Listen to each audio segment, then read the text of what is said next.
Assalamualaikum warahmatullahi wabarakatuh. Waalaikumsalam warahmatullahi wabarakatuh. Alhamdulillah nahmaduhu wa nasta'inuhu wa nastaghfiruhu wa na'udzu billahi min shururi anfusina wa sayyiati a'malina. May yahdihillahu fala mudilla lahu wa may yudlilhu falan tajida lahu waliyyan murshida. Asyhadu an la ilaha illallah wahdahu la syarika lahu wa asyhadu anna Muhammadan 'abduhu wa nabiyyuhu wa rasuluhu. La nabiyya wa la rasula ba'dahu. Allahumma salli wa sallim wa barik wa zid wa an'im wa karim ala sayyidina wa habibina wa syafi'ina wa maulana Muhammad sallallahu alaihi wa alihi wa sallam wa ala alihi wa ashabihi wa tabi'ina tabi'in wa man sara ila nahji ila yaumil din. Amma ba'd. Akhwati fillah, syalakumullah. Alhamdulillah, pada kesempatan pagi hari ini Allah Subhanahu wa taala telah memberikan rahmat kepada kita. Karena sesungguhnya orang yang diberikan kesempatan oleh Allah Subhanahu wa taala akan beribadah kepada Allah Subhanahu wa taala adalah bagian rahmat terbesar yang Allah berikan. Bagian dari kasih sayang Allah Subhanahu wa taala kepada hambanya, dan semoga Allah memberikan pada kita keistiqomahan dalam Islam, keistiqomahan dalam iman kepada Allah Subhanahu wa taala dengan amalan-amalan ibadah. Akhwati fillah, syarakumullah. Selanjutnya salawat dan salam kita aturkan pada junjungan kita Nabi Muhammad sallallahu alaihi wasallam, keluarga dan para sahabat-sahabatnya, para tabi'in dan tabi'in dan orang-orang yang senantiasa mengikuti jejak langkahnya hingga akhir zaman nanti. Akhwati fillah, syarakumullah. Pada kesempatan pagi hari ini, sebagaimana yang sudah kita bahas di beberapa pertemuan yang lalu terkait dengan bab yakni tentang al-ibadah, yakni tentang bab memperbanyak ibadah, di mana Allah Subhanahu wa taala memberikan begitu peluang atau begitu banyak peluang dari amal ibadah memperbanyak kebaikan. Maka selanjutnya adalah pembahasan tentang yakni al-iqtisad fil ibadah, bab tentang al-iqtisad, yakni istilah iqtisad itu bahasanya adalah ekonomis atau pertengahan dalam beribadah. Maksudnya adalah bagaimana seorang itu beribadah tetapi tanpa berlebihan, dalam makna yakni satu, memaksakan diri dalam ibadah, yakni memaksakan diri di sini adalah sampai menjadikan dirinya berat sendiri terhadap ibadah tersebut, sehingga menjadikan ibadah itu justru seakan-akan beban. Maka ikhwah, tetapi tidak menjadikan pertengahan, artinya pertengahan berarti tidak menjadikan apa? Ibadah itu sebagai sesuatu yang diremehkan sehingga tidak melaksanakan ibadah atau sangat bakhil terhadap ibadah, sehingga disebutkan dalam bab al-iqtisad fil ibadah, Al-Imam An-Nawawi rahimahullah, Yahya bin Sharaf An-Nawawi rahimahullah, menyebutkan di awal, beliau menyebutkan tentang surat dalam Al-Quran terkait dengan hal ini. Yang pertama surat Thaha ayat 1 dan 2, jelas Allah SWT mengatakan Thaha ma anzalna 'alaika al-Qur'ana litashqa. Thaha, tidaklah kami turunkan Al-Qur'an kepada engkau, kepadamu, yakni Rasul SAW ini maksudnya. Karena nanti makna dari Thaha di situ khilaf ulama. Ya, ada yang mengatakan Thaha hanya Allah yang tahu, tapi ada yang maknanya Thahanya adalah Rasulullah sallallahu alaihi wasallam. Tidaklah kami turunkan Al-Qur'an litashqa, supaya engkau itu merasa berat. Artinya di sini nanti di dalam tafsirnya disebutkan hal ini di mana Rasulullah sallallahu alaihi wasallam itu mengulang-ulang ayat Al-Qur'an yang telah turun padanya, bahkan mempercepat bacaan-bacaannya supaya apa? Supaya dapat ini ngulang-ngulangnya. Ya, dan saking takutnya jika ada yang terlupa. Makanya hafalasyaratullah, ya ini sekelas Rasulullah SAW ya, yang hafalnya tidak pernah salah. Rasulullah SAW tidak pernah lupa, kecuali hanya beberapa waktu atau beberapa tempat di mana Rasulullah SAW terlupa dari ayat. Ya, karena memang jelas-jelas Allah lupakan, artinya ini sesuatu yang Allah sengaja Allah lupakan pada nabinya supaya Allah SWT memberikan rahmatnya kepada umat Rasulullah SAW. Tidaklah kami turunkan Al-Quran itu untuk engkau itu susah, tetapi dengan Al-Quran itu untuk bahagia. Makanya ada istilah dalam konsep pendidikan para salafus saleh, yakni para salafus saleh, orang-orang kalangan para sahabat, kemudian apa? Tabi'in dan tabi'in. Ini adalah tiga generasi terbaik. Inilah saya sebut dengan salaf soleh, yakni orang-orang yang diberikan kepadanya jelas ya Al-Quran, yang kemudian diikuti oleh tiga generasi yang terbaik ini, yang jelas sekali dari Rasulullah SAW sumbernya. Dan mereka sangat bahagia. Maka konsep mereka dalam pendidikan, kemudian dalam hidup itu jelas. Beberapa disebutkan pendidikan, konsep Islam, konsep salafus saleh itu adalah supaya apa? Nilai lisa'adah, ya, supaya mendapatkan kebahagiaan fid dunya wal akhirah, di dunia dan akhirat. Selalu begitu konsepnya. Ya. Jadi segala sesuatu itu supaya mendapatkan kebahagiaan dunia dan akhirat.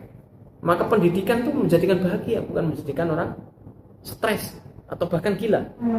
Ya, menjadikan bahagia. Maknanya adalah Al-Quran datang bukan untuk membuat susah, tapi bagaimana bahagia terhadap hal itu. Ini adalah dalil yang diungkapkan oleh Al-Imam An-Nawawi rahimahullah, ya. Kemudian yang kedua disebutkan surat Al-Baqarah ayat 185. Surat Al-Baqarah ayat 185 Allah SWT sampaikan, yuridullahu bikumul yusra wa la yuridu bikumul usra. Allah menginginkan bagi kalian itu kemudahan dan tidak menginginkan bagi kalian itu apa? Wala yuridu bikumul usra, kesusahan. Enggak ingin. Allah itu menginginkan mudah, tapi bukan berarti apa? Meremehkan, gitu ya. Bermudah-mudahan gitu, dalam artian meremehkan. Allah pengen kemudahan ibadah, maka bahagia, maka didapati, ya, syariat Allah SWT semua membahagiakan. Kalau susah terhadap syariat itu berarti orang memandangnya syariat itu yang susah. Kalau seandainya, ya, hamba Allah, kaum muslimin ini melaksanakan syariat itu secara utuh, secara sempurna, artinya apa? Benar-benar keseluruhan dilaksanakan. Bukan hanya satu sisi, sebagaimana orang-orang Yahudi yang memilih syariat itu dilaksanakan hanya yang sesuai dengan keinginannya saja. Kalau nggak sesuai, maka mereka tinggalkan. Nah, ini yang disebutkan dalam Al-Quran, ya, bagaimana orang Yahudi itu milih-milih. Bahkan Nabi pun mereka pilih-pilih. Nabi-nabi tertentu yang mereka akui, dan sebagian mereka bunuh, ya, dibunuh. Kalau Nabi Zakaria aja dikejar-kejar, bunuh. Nabi Isa juga sama. Orang Yahudi ini karakternya, ya. Jadi kalau Nabi aja dibunuh, apalagi manusia biasa, bagi mereka udah sangat rendah bagi mereka. Ya, padahal mereka sendiri, ini Nabi aja dibunuh. Makanya karakter mereka apa? Yaqtulunan nabiyyin, mereka yang banyak membunuh para nabi. Kan disebut di situ bukan satu nabi, tapi nabiyyin, nabi yang banyak. artinya yang tertulis banyak di dalam Al-Quran hanya nabi-nabi yang disebutkan, yang dibunuh, iya kan? Di antaranya Nabi Zakaria, Nabi Isa. Kemudian ada nabi-nabi yang mereka sangat remehkan. Contohnya Nabi Ayub. Kalian tahu ya, Nabi Ayub itu sangat-sangat diremehkan. Bahkan apalagi qadarullah, Allah menakdirkan memberikan ujian kepada nabinya berupa penyakit, ya, sehingga dianggap, mohon maaf, menjijikkan, bahkan sampai diusir, ya, dan lain sebagainya. Waliyadzubillah. Ya, padahal sebenarnya banyak nabi-nabi memang tidak disebutkan oleh Rasulullah SWT, namun banyak nabi-nabi yang diusir, bahkan dibunuh. Ya, makanya tentunya ini menjadi pelajaran bagi kita, ya, bahwasanya Islam datang dengan sempurna, maka jangan kita milih-milih. Ya. Kadang-kadang terhadap syariat itu kita memilih-milih. Waliyadzubillah, na'udzubillah. Maka ikhwati fillah syarafullah, memang dalam dua ayat ini jelas sekali Allah SWT menunjukkan bahwasanya ibadah itu benar-benar moderat, artinya tidak berlebihan, tidak juga kurang. Artinya berlebihan di sini adalah menjadikan orang itu justru merasa berat dan menjadi beban yang besar. Sehingga dalam hadis disebutkan, di mana dari Aisyah radhiyallahu anha, bahwasanya Rasulullah SAW suatu ketika dakhala alaihima atau indaha imra'atun, masuk ke dalam mereka, yakni apa? Masuk ke mereka itu seorang wanita. Kemudian berkata, "Man hadhihi?" Rasulullah SAW berkata atau sabda, "Siapa ini?" Qalat, "Hadhihi fulanah." Ini si wanita fulan. Ya, tidak disebutkan namanya. Kemudian tadhkuru min sholatiha, kemudian menyebutkan tentang sholat wanita tersebut. Seraya berkata Rasulullah SAW bersabda, "Mah alaikum bima tutiqun, fawallahi la yamallullahu hatta tamallu, wa kana ahabbud din ilaihi ma dawama sahibuhu alaihi." Mah di sini adalah sebuah ungkapan dalam bahasa Arab, atau biasa kita sebutkan sebagai maknanya itu apaan ini, kalau bahasa di apaan ini, ya, mah, nah, ini ungkapan dalam bahasa Arab, ya, mah, apaan ini.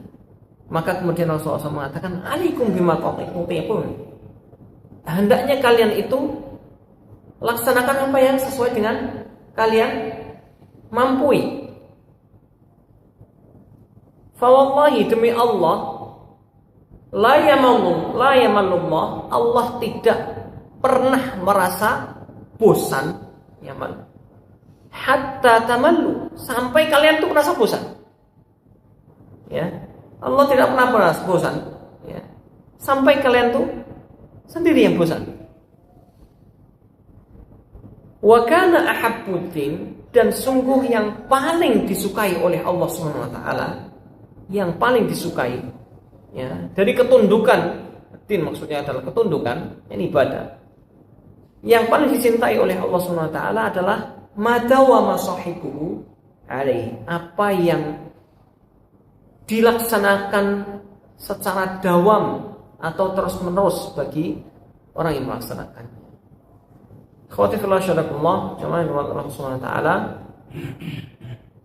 di dalam ayat-ayat dan hadis ini menunjukkan bahwasanya inilah makna ibadah, bukanlah menyulitkan dan memberatkan seseorang, tapi ibadah di mana tingkat ketundukan seorang hamba kepada Allah Subhanahu wa taala. Sehingga jelas di sini dalam riwayat yang lain tentang wanita tersebut, ya, disebutkan wanita tersebut adalah orang yang sholat malam sampai hampir semalaman suntuk. Hampir semalaman suntuk. Kemudian wanita ini adalah orang yang beribadah sampai tingkatan yang luar biasa. Maka Rasulullah SAW mengingatkan, apaan ini? Jangan terlalu berlebihan. Jadi ketika ada seorang wanita datang masuk ke rumah Rasulullah SAW, rumah Aisyah radhiyallahu anha, mungkin ada yang bertanya tentang bagaimana ibadahnya Rasulullah SAW dan sebagainya. Bisa jadi begitu ya. Karena nanti di dalam hadis selanjutnya disebutkan tentang apa? Tentang orang-orang yang masuk ke dalam rumah Rasulullah SAW. Saya menanyakan kepada Rasulullah SAW, kepada salah satu istri Rasulullah SAW, kemudian bertanya tentang apa? Tentang ibadahnya Rasulullah SAW. Di hadis selanjutnya itu tentang apa? Dari Anas, ada 3 keluarga disebutkan, atau 3 orang atau 3 keluarga datang masuk ke rumah istri Rasulullah SAW. Seraya kemudian bertanya tentang ibadah Rasulullah SAW. Setelah dikisahkan, maka disebutkan kalau ibadah Rasulullah SAW itu ditanya tentang akhlak Rasulullah SAW. Ada yang kemudian Aisyah radhiyallahu anha mengatakan akhlak Rasulullah SAW adalah Al-Quran dan sebagainya, sampai dengan ibadah Rasulullah. Akhirnya mereka itu apa? Merasa, wah, ini Rasulullah SAW, bahasanya begini. Dan hadis yang diriwayatkan oleh Muslim dan Bukhari. Bukhari dan Muslim, ini ustadz dan murid. Bukhari dan Muslim itu, Muslim ini muridnya Imam Bukhari. Ya, Bukhari dan Muslim. Ya, suatu ketika itu sampai dalam riwayat ini menyebutkan bahwasanya mereka itu merasa apa? Wah, kalau begitu, bagaimana mungkin Rasulullah SAW itu hebat sekali segitu, tapi beliau sudah jelas dijamin surga, jelas terhindar dari dosa. Lalu bagaimana kita? Bagaimana mungkin kita bisa mencapai hal tersebut? Akhirnya mengatakan, satu, kalau begitu saya tak sholat tapi nggak pernah berhenti. Saya mau sholat terus, nggak tidur, sholat terus. Ada lagi, saya mau puasa terus, saya nggak akan berbuka. Terus ada lagi yang satu lagi mengatakan, ya kalau begitu, saya tidak akan menikahi wanita, saya mau ibadah saja, dan lain sebagainya. Akhirnya kemudian datang Rasulullah SAW pada saat itu, kemudian mendengar akan hal ini, seraya mengatakan, antum alladzina qultum hadza wa hadza, kalian yang mengatakan ini. Kemudian beliau mengatakan, ana akhsyakum lillah, saya adalah orang yang paling takut kepada Allah, wa atqakum lahu, dan aku yang paling bertakwa kepadanya. Fa ana asumu wa uftir, saya puasa tapi saya juga berbuka. Wa usolli wa arqud, saya sholat tapi saya juga tidur. Wa atazawwaju nisa, dan saya juga menikahi wanita. Faman raghiba an sunnati falaysa minni, barang siapa yang benci terhadap ajaranku, maka bukan termasuk golongan. An-nikahu sunnati, dan riwayat lain disebutkan an-nikahu sunnati faman raghiba an sunnati falaysa minni. Nikah adalah ajaranku, dan barang siapa yang benci terhadap ajaranku, maka bukanlah termasuk golonganku. Khotifullah syarakullah. Nanti saya di sini mengisyaratkan jelas sekali terkait dengan ibadahnya Rasulullah SAW. Meskipun Rasulullah SAW itu ibadah sedemikian rupa, tapi Rasulullah tidak pernah meninggalkan sisi-sisi kemanusiaan. Rasulullah juga tidur, Rasulullah juga makan. Meskipun kadang-kadang 3 hari 3 malam nggak dapat makanan, karena nggak ada yang dimakan, nggak ada makanan sama sekali. Ya, Suatu ketika Rasulullah SAW pernah didatangi oleh Abu Bakar dan Umar. Ketika Abu Bakar dan Umar itu keluar rumahnya kelaparan. Nah, lihat ya. Jadi kalau disebutkan, kalau Rasulullah SAW dan para sahabat itu merasakan masa kenyang itu di tahun keberapa? Tahun ke-7 Hijriah. Itu sehingga dari disebutkan bahwasanya kami baru merasakan rasanya kenyang itu di tahun 7 Hijriah. Bapak tahu ya, tahun 7 Hijriah.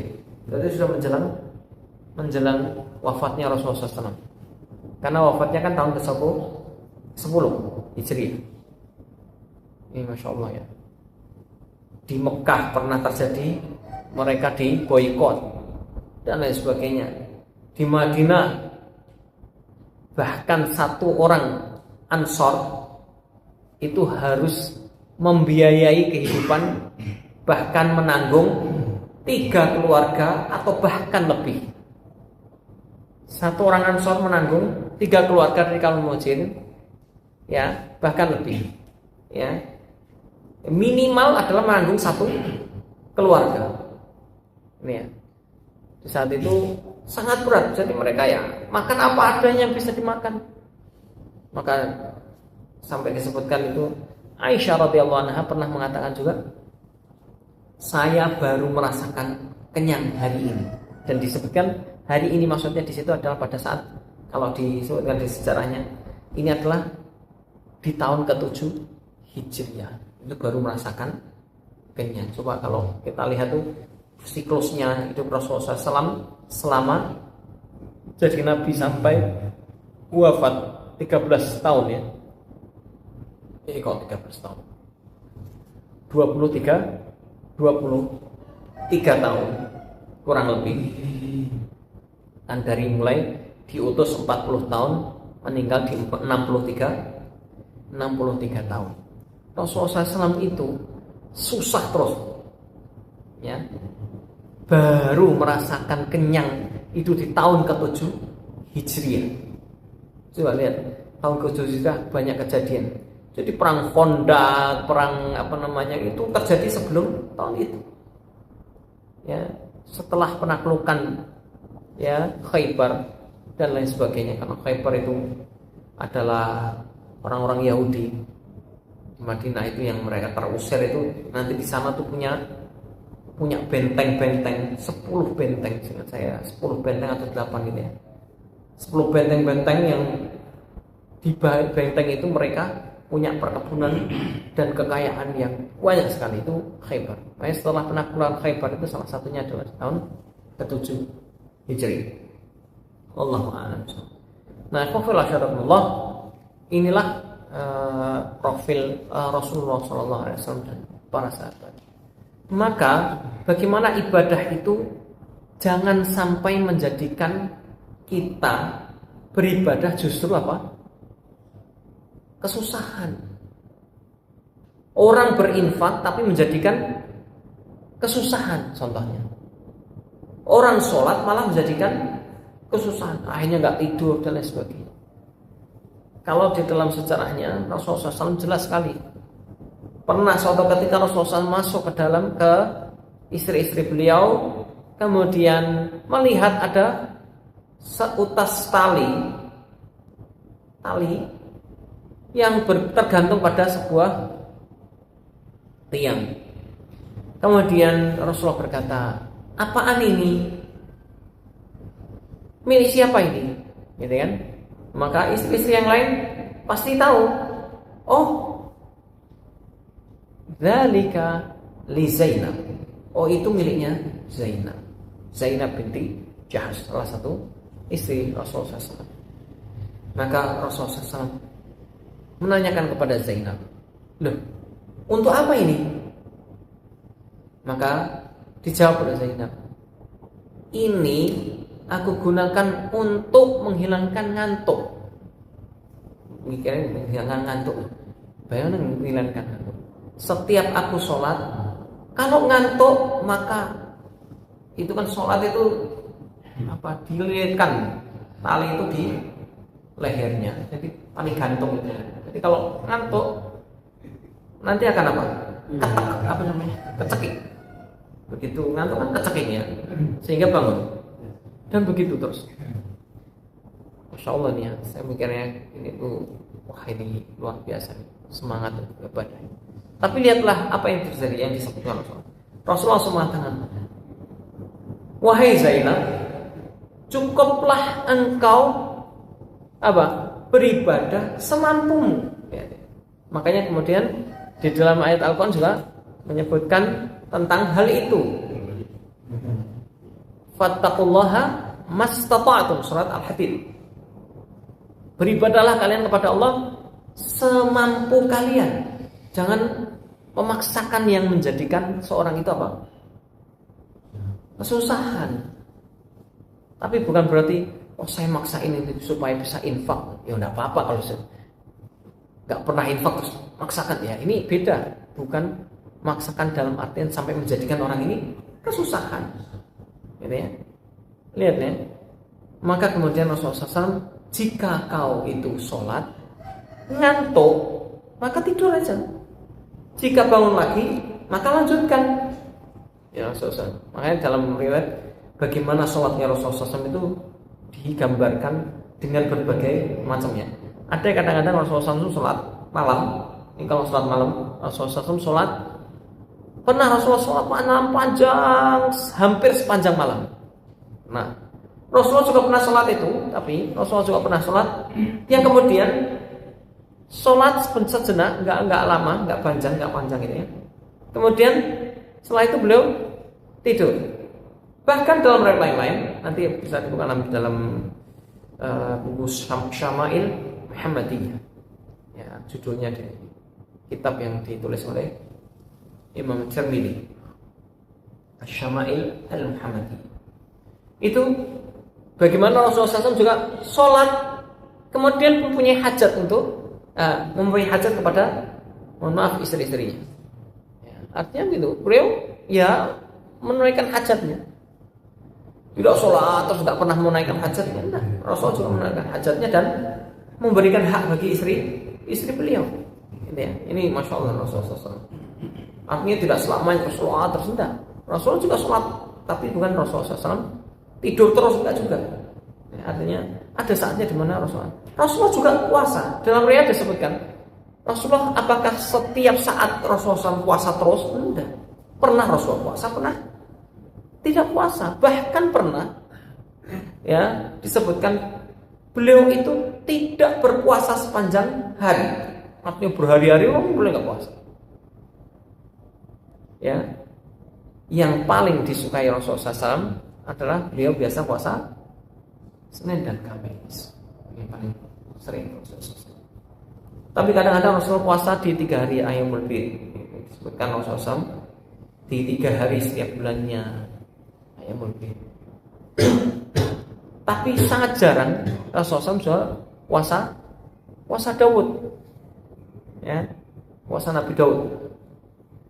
Tapi ini berdasarkan pada hadis Rasulullah mengatakan sholat yang paling dicintai oleh Allah adalah sholatnya Nabi Daud, dan puasa yang paling dicintai oleh Allah SWT ada puasa Nabi Daud. Yakni gimana? Sehari puasa dan sehari tidak. Kemudian di sholatnya beliau sholat di setengah malam, beliau tidur setengahnya untuk sholat. Allahu a'lam bishawab. Inilah hadis-hadis tentang hal ini. Artinya, kenapa disebutkan Allah itu yamal atau bosan? Tidak akan bosan. La yamal. Allah tidak bosan. Artinya Allah tidak pernah bosan mendengarkan rintihan hambanya yang meminta ampun padanya. Allah tidak pernah bosan ya memberikan rahmatnya pada hamba-hambanya, sehingga apa? Allah la yaqta'u thawabahu ankum. Allah tidak akan pernah memutus pahala kepada kalian. Allah tidak juga bosan untuk memberikan keampunan bagi kalian. Ini ya. Dan lain sebagainya. Intinya adalah ini adalah nasihat dari Rasulullah SAW pada kita semuanya. Bagaimana kita itu beribadah supaya lebih dawam atau istiqomah. Makanya disebutkan apa? Sesungguhnya yang paling dicintai oleh Allah SWT adalah ibadah yang orang itu mendawamkan ibadah tersebut. Ya. Maka Rasulullah sering menasihatkan bagaimana dalam hadis yang riwayat Muslim, ahabbul amali ilallahi adwamuha wa in qalla. Amalan yang paling dicintai oleh Allah SWT, paling disukai oleh Allah SWT adalah amalan yang didawamkan meskipun sedikit. Nah, ya, kalau nasihat Rasulullah SAW pada umatnya, salah satunya adalah nasihat Rasulullah pada Abu Bakar. Wahai Abu Bakar, sholat malam. Jika engkau khawatir malam itu tidak bangun, sholatlah dulu. Sholat witir.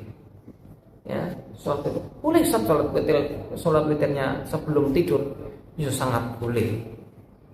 Ya, Rasulullah SAW mengatakan hal itu. Ya, kalau kita kesulitan takut malam nggak bangun, nggak sholat sama sekali, ya sudah sholatlah sebelum tidur. Namanya sholat witir. Ya, 1 rakaat, 3 rakaat, yang jelas nggak 2 rakaat ya, karena sholat witir tidak ada yang 2, semuanya witir 1 atau 3. Dan begitu, sehingga nasihat ini yang dipegang betul sama Abu Bakar radhiyallahu anhu. Yang beliau itu sholat witirnya di mana? Banyakan adalah sebelum tidur. Subhanallah. Maka ikhwati wa syarifullah, kemudian beribadah yang menjadi inti dari sebuah ibadah adalah bagaimana ketundukan kepada Allah Subhanahu wa taala itu besar dalam ibadahnya.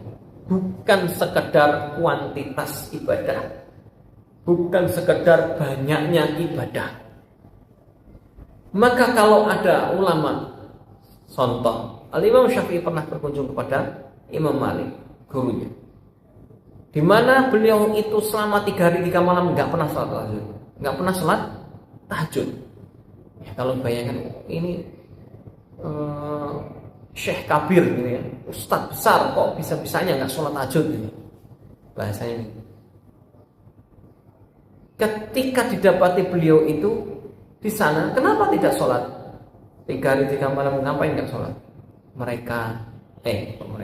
Beliau mengulang-ulang ilmu yang ia dapati dari gurunya, Imam Asy-Syafi'i rahimahullah. Begitu juga para ulama yang lain disebutkan, mereka adalah orang-orang yang bukan berarti menghabiskan waktunya hanya untuk ibadah, tidak. Abu Hanifah adalah saudagar kaya. Mohon maaf ya. Abu Hanifah itu saudagar kaya, pebisnis. Artinya beliau bukan menghabiskan waktunya untuk ibadah saja, tapi beliau juga bisnis. Ya, beliau juga istilahnya orang dagang, Ya, makanya kalau beliau itu sangat kaya raya, hingga suatu ketika muridnya, salah satu muridnya itu ada namanya Abu Yusuf. Abu Yusuf ini terkenal disebut dengan 2 murid Abu Hanifah atau 2 teman Abu Hanifah. Sering. Kenapa kok disebut teman? Padahal bukan teman, maksudnya murid. Sering disebut dengan 2 teman Abu Hanifah, yakni Abu Yusuf, yang kedua Muhammad bin Hasan Asy-Syaibani. Ini adalah 2 murid Abu Hanifah yang sangat terkenal. Abu Yusuf muridnya, tapi dianggap teman karena Abu Hanifah tidak pernah menganggap murid itu sebagai bawahan, tapi menganggap murid itu seperti teman. Abu Yusuf itu pernah, karena beliau itu ekonominya ya kurang, tapi beliau harus belajar ke Abu Hanifah. Sampai suatu ketika pernah tidak hadir dalam majelisnya Abu Hanifah. Dan beliau sibuk dengan apa? Dengan berdagang dan bekerja. Sehingga ketika dicari, kemudian didapati ternyata Abu Yusuf berada di pasar. Abu Hanifah kemudian berkata, "Wahai Abu Yusuf, sudah, besok kamu tetap ada di majelis saya. Urusan urusan kehidupanmu dan keluargamu aku yang tanggung." Insya Allah ya. Ini guru nih, bukan cari keuntungan dari murid, tapi apa? Sebaliknya, menjadikan murid justru apa? Justru lebih nyaman dan ditanggung semua kehidupannya. Masya Allah, sampai disebut beliau memberikan 300 dinar ya di setiap bulannya. 300 dinar itu berapa saya nggak tahu ya, kalau konversikan sekarang 300 dinar. Jadi dikasih apa? Dikasih 300 dinar untuk dirinya dan keluarganya. Ini adalah muridnya Abu Hanifah ya.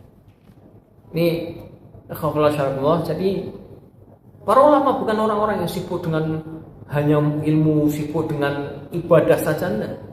Mereka juga sibuk dengan keluarganya. Ada saatnya mereka juga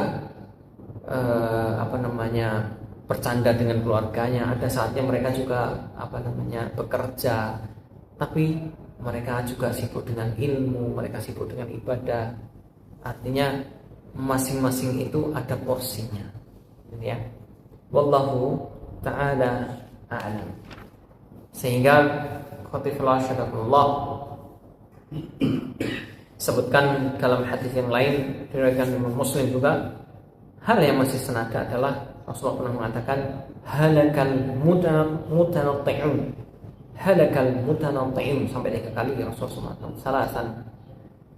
Wa mal mutanatti'un? Apa itu al mutanatti'un? Al mutanatti'un makna yang secara makna harfiahnya. Al-mutanatti'un adalah al-mutasyaddidun wal muta'ammiqun fi ghairi mawdi. Orang yang tasyaddud atau sangat berlebihan dalam sebuah atau sesuatu, tapi apa? Fi ghairi mawdihi, di hal yang bukan tempatnya.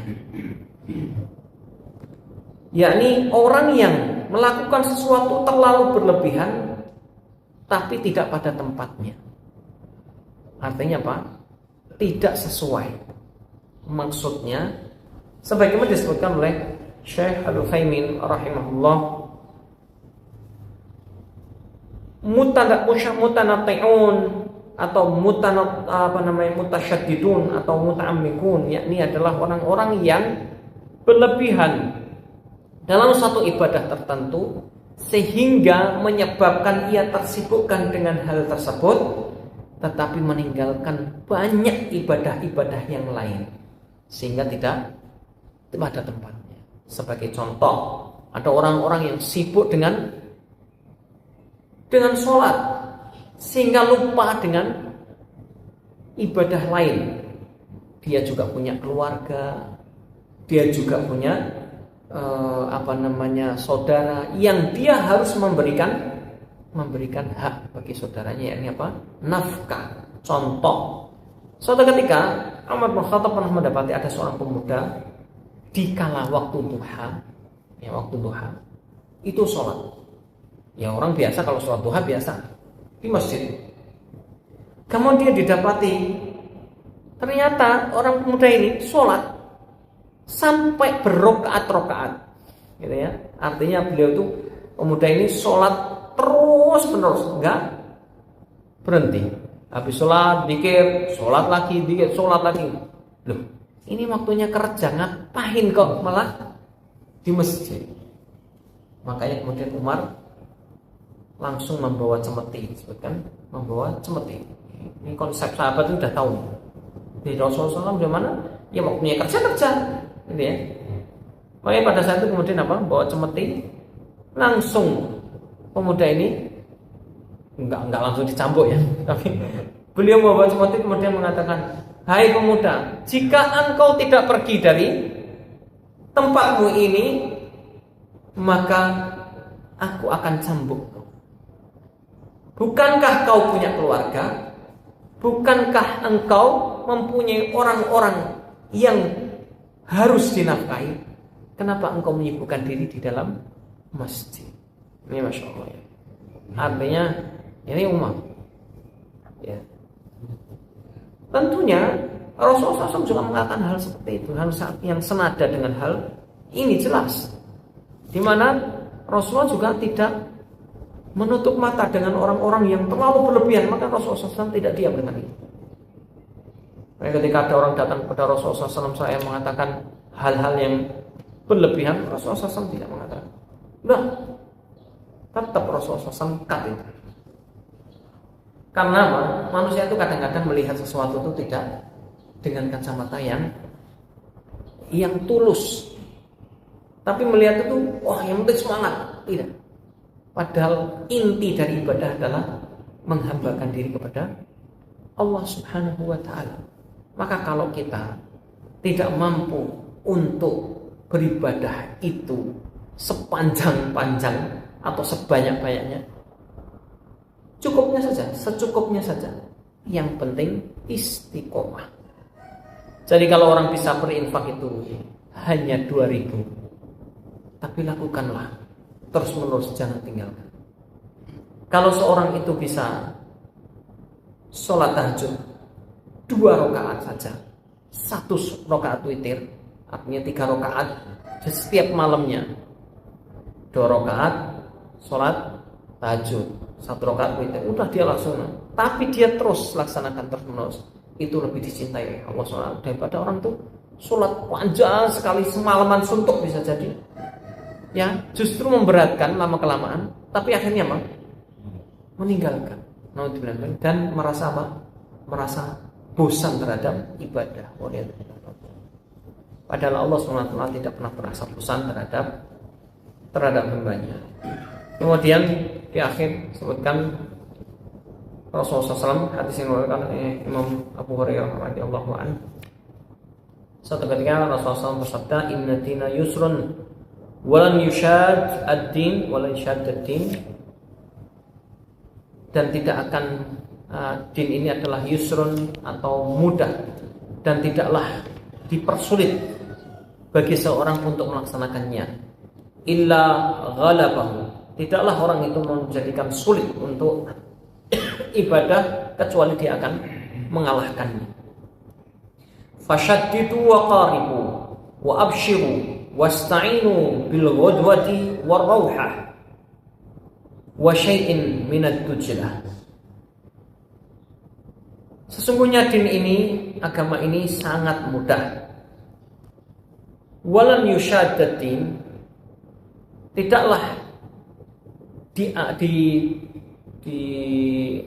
merasa berat atau tidak dijadikan berat agama itu bagi seseorang, kecuali seorang itu akan menjadikan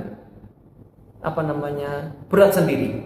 Illa ghalabah fasaddidu, maka berbuatlah baik, waqaribu, dan mendekatlah kepada Allah Subhanahu wa taala, wa abshiru, dan berikanlah kabar gembira, wasta'inu, dan mintalah pertolongan kepada Allah Subhanahu wa taala. Kemudian disebutkan bil ghadwati war rauhah, dan mintalah tolong kepada Allah Subhanahu wa taala pada saat pagi dan sore. Artinya maksudnya setiap hari, setiap saat. Wa syai'in minad dujlah, dan sesuatu dari ad-dujlah, ad-dulja, ad-dulja itu bersegera. Yakni bersegeralah, artinya bersegeralah dalam sebuah amalan, jangan tunda sebuah amalan. Maka hadis yang terakhir ini sebutkan tentang ad-dulja atau menyegerakan. Yakni agama ini sangat mudah, tapi jangan memudahkan. Agama itu sangat mudah sehingga orang itu yang menjadikannya berat akan menjadi keberatan sendiri. Itu loh bahasanya gitu. Kalau diartikan. maka saat itu berbuat baiklah. Yang penting berbuat baik apa saja. Berbuat baiklah. Wa qaribu, dan mendekatlah kepada Allah. Ya, mencari amalan yang bisa mendekatkan diri kepada Allah Subhanahu wa taala. Wa absyiru, dan minta supaya apa? Mendapatkan apa? Busyra, yakni kabar gembira. Wasta'inu, mintalah pertolongan kepada Allah. Kapan? Di setiap saat. Sehingga kita ini beribadah atas apa? Pertolongan Allah. Tidak ada orang yang mampu beribadah atau mampu segala sesuatu, bahkan berjalan atau mengatakan sesuatu, kecuali semuanya itu karena apa? Pertolongan Allah SWT. Tidak ada yang tidak ditolong oleh Allah SWT. Orang itu bisa ngomong, ya karena pertolongan Allah. Karena seandainya tidak mendapatkan pertolongan Allah, tidak mungkin orang bisa ngomong. Sehingga jangan pernah merasa diri kita itu apa? Sombong. Saya merasa, saya sudah sholat tahajud sekian, saya sudah begini sekian, saya sudah infak sekian. Ingat bahwasanya semua itu atas dasar pertolongan. Kalau Rasulullah SAW saja itu senantiasa berdoa di setiap ibadahnya, selesai ibadahnya. Begitu juga berdoa setelah sholatnya. Di sholat itu beliau selalu berdoa apa? Allahumma a'inni ala dzikrika wa syukrika wa husni ibadah. Ya Allah, berikan aku pertolongan untuk senantiasa bisa mengingatmu, ala dzikrika wa syukrika, dan senantiasa bersyukur padamu, dan husni ibadah, dan memperbaiki ibadah. Artinya apa? Beribadah dengan baik untuk ya. Artinya ibadah Rasulullah SAW itu yang luar biasa. Itu pertolongan Allah. Lalu bagaimana ibadah kita? Semoga menjadi itibar bagi kita hal-halnya seperti ini, sehingga tidak menjadikan kita sombong terhadap ibadah kita, tidak menjadikan sombong terhadap ibadah infak kita, ibadah sholat kita, dan yang lainnya. Wallahu ta'ala a'lam. Ada satu hal yang salah satu tips yang disampaikan oleh para ulama, ya, disebutkan alaikum ya bil asrar, disebutkan hendaknya kalian itu merahasiakan. Apa yang dimaksud merahasiakan? Yakni merahasiakan amal-amalan ibadah kalian. Sehingga kalau Ibnu Jauzi rahimahullah, bukan Ibnu Qayyim Jauziyah ya, Ibnu Jauzi rahimahullah ya pernah mengatakan orang yang paling dekat dengan Allah adalah orang yang merahasiakan ibadah dari manusia dan hanya Allah yang tahu. Terus kemudian disebutkan juga nasihat beliau, hendaknya jika engkau bisa merahasiakan suatu amalan, itu hanya dirimu dan hanya Allah SWT yang tahu, maka rahasiakanlah. Contoh lain adalah dalam hadis Rasulullah SAW akhir sebutkan Rasulullah mengatakan, ya ini apa? Orang yang dinaungi oleh Allah SWT di hari yang tidak ada naungan kecuali naungannya, ada 7 golongan. Salah satunya adalah wa rajulun tasaddaqa bi shadaqatin hatta la ta'lama shimaluhu ma tunfiqu yamin. Orang yang bersedekah sembunyi-sembunyi. Sedekah itu nggak ada yang tahu. Maksudnya sembunyi-sembunyi bukan berarti itu nggak harus begitu ya. Artinya orang nggak ada yang tahu. Kalau yang sedekah itu fulan, ya berarti transfer tiba-tiba loh, ada yang transfer nih siapa? Bahkan namanya goib, siapa ini? Ya. Ini sembunyi-sembunyi, nggak ada yang tahu. Hanya Allah yang tahu. Loh, kan berarti yang dikasih sedekah tahu dong? Ya jelas maksudnya. Kalau orang sedekah nggak mau, ya bisa jadi atau bahkan bersedekah itu tidak. Bahkan orang yang dikasih sedekah tahu gitu ya. Ya, seperti ini. Sembunyikanlah. Karena apa? Sesungguhnya itu lebih selamat terhadap keikhlasan. Allahu a'lam bishawab. Ini yang dapat saya sampaikan atau apa yang kita pelajari pada hari ini. Semoga Allah membimbing kita ke jalan sebaik-baiknya, dan semakin seorang itu ya takut kepada Allah, maka semakin tidak pede dengan amalan, ya, sehingga tidak akan merasa sombong terhadap dirinya. Waliyadzubillah. Ini yang dapat saya sampaikan. Mungkin ada pertanyaan sebelum saya akhiri. Jam 6. Ya, begini Pak. Apabila kita terbangun sudah dekat subuh, lebih baik sholat witir 3 rakaat atau sholat tahajud 2 rakaat menjadi 1. Namanya begini. 21. Biasa. Ya, mana yang lebih baik? Kalau kita nggak udah dekat subuh nih, cukup ini kalau sholat 3 rakaat, artinya sholat witir 3 rakaat langsung, atau sholat tahajud 2 rakaat 1 witir, maka lebih baik 2 rakaat sholat tahajud dan 1 witir. Karena apa? Mendapatkan keutamaan dari keduanya. Kalau witir aja. Tapi kalau mendapatkan dua-duanya, maka laksanakan. Makanya kenapa nasihat dari Rasulullah SAW sangat Masya Allah ya. Sholat aja, kalau takut nggak bangun, ya udah sholat witir dulu aja. Wallahu a'lam bishawab. Intinya adalah jangan menjadikan sholat, jangan menjadikan ibadah infak atau ibadah-ibadah yang lain itu merasakan menjadikan apa? Beban bagi kita. Sudah ikhlas karena Allah SWT. Ya, wallahu a'lam bishawab. Satu lagi yang selalu saya ingatkan pada diri saya dan ikhwan tadi, doa yang dipanjatkan selalu oleh Rasulullah SAW. Allahumma a'inni ala dzikrika.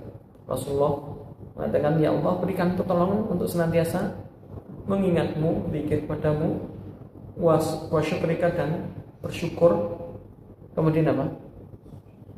Beribadah. Jadi supaya bisa zikir, syukur, dan beribadah. Wallahu a'lam bishawab. Cukup saya kira pertemuan kita pada hari ini. Semoga Allah melimpahkan rahmat kepada kita semuanya. Semoga Allah SWT memberikan berkah dan karunia-Nya, dan semoga Allah SWT mengampuni dosa-dosa kita semuanya, dan semoga Allah SWT menempatkan kita di surganya, di surga Firdaus yang Allah SWT ridhoi, dan semoga Allah SWT menjauhkan kita dari mara bahaya di dunia dan di akhirat, dan menjaga kita dari azab kubur dan azab neraka. Wallahu ta'ala a'lam. Akhir ta'ala wa sallallahu ala Muhammad. Subhanakallahumma wa bihamdika asyhadu an la ilaha illa anta astaghfiruka wa atubu ilaik.